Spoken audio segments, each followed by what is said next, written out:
ಮಹರ್ಷಿ ವಾಲ್ಮೀಕಿಯವರು ರಾಮಾಯಣದಂತ ಮಹಾನ್ ಗ್ರಂಥವನ್ನು ರಚನೆ ಮಾಡಿದರು. ಮಹಾನ್ ಗ್ರಂಥವನ್ನು ಮಾಡಿದರು.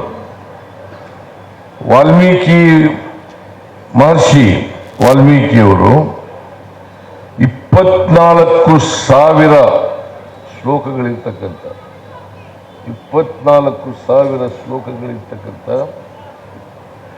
ಅದರಲ್ಲೂ ಸಂಸ್ಕೃತದಲ್ಲಿ ರಚನೆ ಮಾಡಿರ್ತಕ್ಕಂಥದ್ದು. ಸಂಸ್ಕೃತ ಮಹರ್ಷಿ ವಾಲ್ಮೀಕಿಯವರು ಇದ್ದಂಥ ಕಾಲದಲ್ಲಿ ಬೇರೆಯವರು ಕಲಿಯಾಗಿರಲಿಲ್ಲ. ಯಾಕಂತಂದ್ರೆ ಅವತ್ತು ಶೂದ್ರ ವರ್ಗದ ಜನ ವಿದ್ಯೆನೇ ಕಲಿಯಾಗಿರಲಿಲ್ಲ. ಸಂಸ್ಕೃತ ಕಲಿಯದಿರಲಿ, ವಿದ್ಯೆನೇ ಕಲಿಯಾಗಿರಲಿಲ್ಲ. ಅಂತ ಕಾಲದಲ್ಲಿ ಮಹರ್ಷಿ ವಾಲ್ಮೀಕಿ ವಿದ್ಯೆಯನ್ನು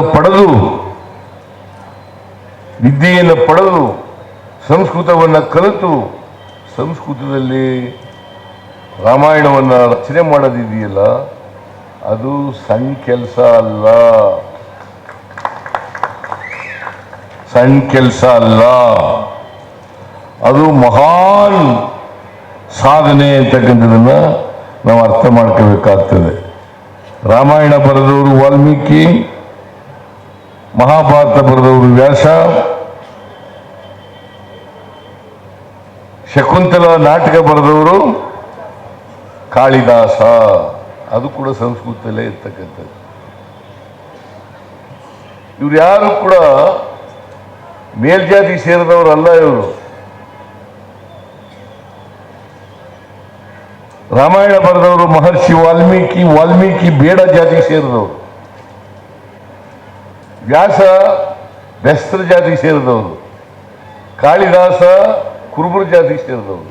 ನೋಡಿ, ಇವರು ಶೂದ್ರ ಜನಾಂಗದಲ್ಲಿ ಹುಟ್ಟಿ ಇಷ್ಟ ಮಹಾನ್ ಕಾವ್ಯಗಳನ್ನು ಬರೆದಿದ್ದಾರೆ. ನಮ್ಗೆಲ್ಲ ಹೆಮ್ಮೆಯ ವಿಷಯ ಅಲ್ವಾ? ನಿಮ್ಗೆಲ್ಲ ಹೆಮ್ಮೆಯ ವಿಷಯ ಅಲ್ವಾ? ನಿಮ್ ಜಾತಿನಲ್ಲಿ ಇಂಥ ಒಬ್ಬ ಮಹಾನ್ ಪುರುಷ ಹುಟ್ಟಿದ್ದ, ರಾಮಾಯಣವನ್ನು ಬರೆದಿದ್ರು ಅಂತಕ್ಕಂಥದ್ದು ಹೆಮ್ಮೆ ಅಲ್ಲ.